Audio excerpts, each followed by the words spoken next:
but people have come to not like that term associated with their quarterback because it makes you think of other quarterbacks who weren't good, who were being passengered on their way to winning a division, a conference, or winning a Super Bowl. When we're talking about the act of managing a game, that's different than calling someone just a game manager, right? That's the semantics thing. It's like labeling someone, disparagingly. That guy, he's just a game manager. But no, Jared Goff does a brilliant job of managing the game. Yep. For Ben Johnson's former team, the Lions. And as Ben worked with him, he, I'm sure, was in love with Jared Goff's ability to manage a game. So what does that mean? It means handing the ball off to the back in the right spot. It means using your timeouts on your own without having the coach have to tell you all the time. It means when to take your shots down the field. It means when to take your check downs and just accept it. It means when to throw the ball away and not put it in harm's way. When is it an acceptable risk moment? When it is not. There's more, right? Like, what else falls under game management? Distributing the ball. Knowing that a guy really needs a target so he can stay emotionally involved. That's some next level game management that a point guard, quarterback needs to do. Going up to a player and talking to them and getting them excited about their role in this particular play. Getting somebody to lock back in. All of that is game management, which needs to come, as Ben said, before your skills can even take place. You can't just go out there with your skills and not be good at managing the game. But for decades, we have heard people disparagingly called game managers, and that's a different thing than the skill itself. Jalen Hurts was Super Bowl MVP, and he managed most of the season for the Eagles. And in the 2 Super Bowls that he's played in, when asked to do more, he has been incredible. There you go. Incredible. That's it. Can you do more when it's called upon? Only do what you need to win the game. Don't do more than you need to. Just manage the situation. But when you got to rise above, you got it? Do we know that Caleb has it? Yes, we've seen it in fourth quarters. Like, that's been, as long as this season has gone on with the marriage of Ben Johnson and Caleb Williams, you've heard me talk about Jared Goff a lot and how I hope that Caleb plays like Jared Goff. And then there are people who scoffed at that. There are people like, well, he's better than. I'm like, look at the numbers that Jared Goff has put up, even this season, when you think things are all out of whack for them. Jared Goff is completing almost 70% of his passes, has thrown 25 touchdowns so far this year. Okay? He's going to go over 4,000 yards again in his career by managing. The thing with Caleb is there's some extra special stuff that he has in his bag of tricks that when the opportunity presents itself, he can then do it. And I would offer up as a, like, I thought that his game last week was a perfect example of I'm managing the game, but in the moment when you need the knockout blow. The Cole Kmet touchdown is it. And that's why we did multiple segments on it on Monday, because he managed that game really, really well. But that moment, that pass to Kmet was exquisite. The thing is... And the decision-making. Absolutely. Decision-making was incredible because it was second down. And he went away from Ben Johnson's simplicity. He had the check down. He had OZ for the check down to get the first down and keep the chains moving. But he's like, I don't know. I see Cole. I think I can put that there. And he put it on him. What has concerned me all year has been the touch on deep balls. Because if you're going to be a really good game manager, every time now I'm tempted to say manager of the game because I feel like it says less. It implies less. It disparages less. If you're going to be a good manager of the game, when the opportunity is there for the deep ball, you got to hit it. Jalen Hurts is great at hitting the deep balls when they're there. He's great at when they get that one-on-one coverage with Devontae Smith or A.J. Brown, putting it up there in a spot with enough of an arc and enough of a touch and accuracy that those guys can come down with it and make the play. That's what's missing with regularity so far for Caleb. And that's when I think about the passing game going next level, like Ben talked about earlier in the week. I need to see Caleb hit the shots when they're there. The Pittsburgh game, he missed 2 deep ones, right? Mm-hmm. DJ got open and Rome, and they had to be talked about. They won the game, and Caleb made a lot of good plays.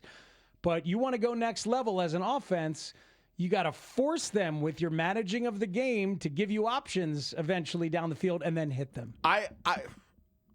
Here's another way that I would describe this to try and separate it from its negative connotations. Okay. You're never going to unleash, and I don't mean to disparage this guy, but just as an example, you were never, ever going to unleash Chad Pennington.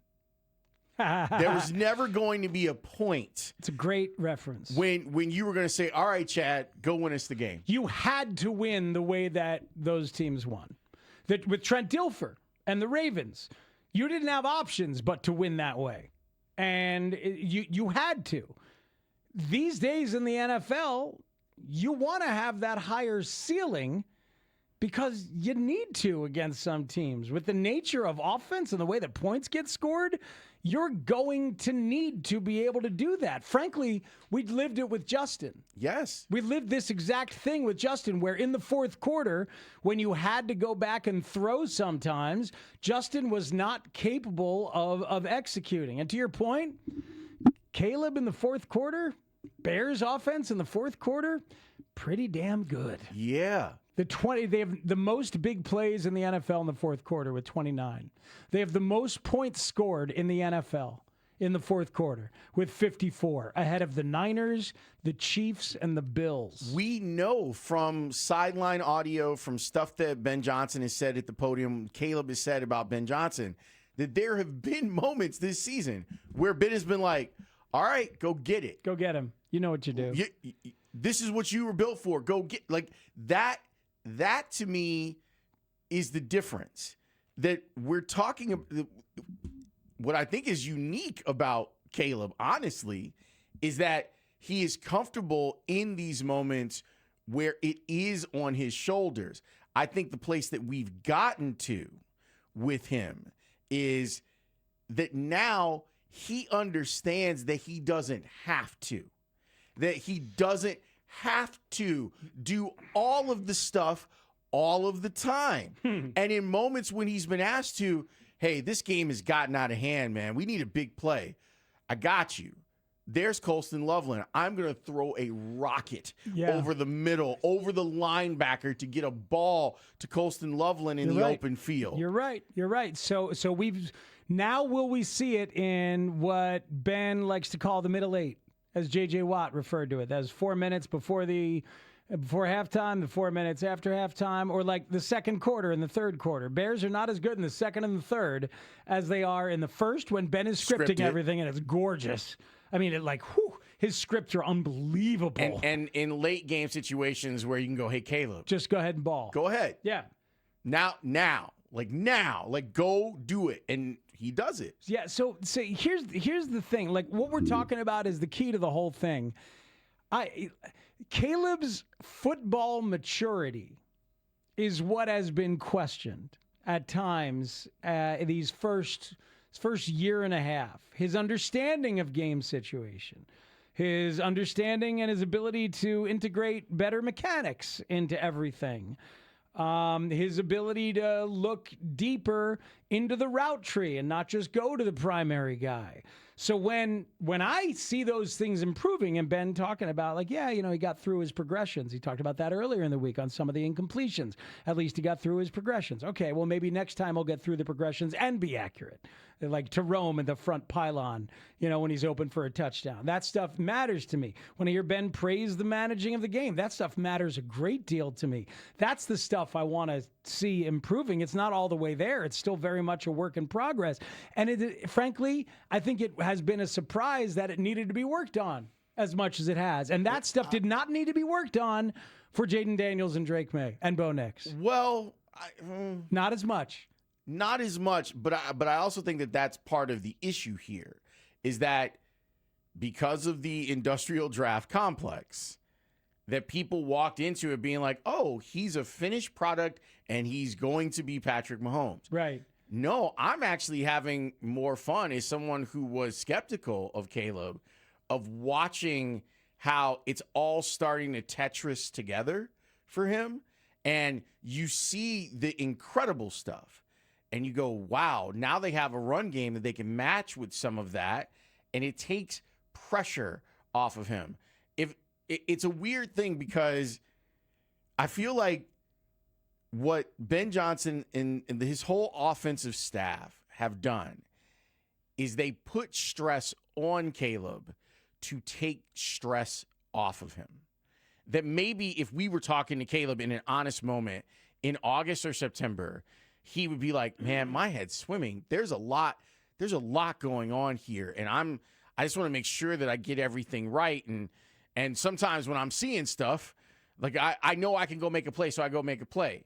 And as the offense has evolved throughout the season, now Caleb gets to go, I completely understand why these concepts are married together. And I know where those plays are, that I can take a shot.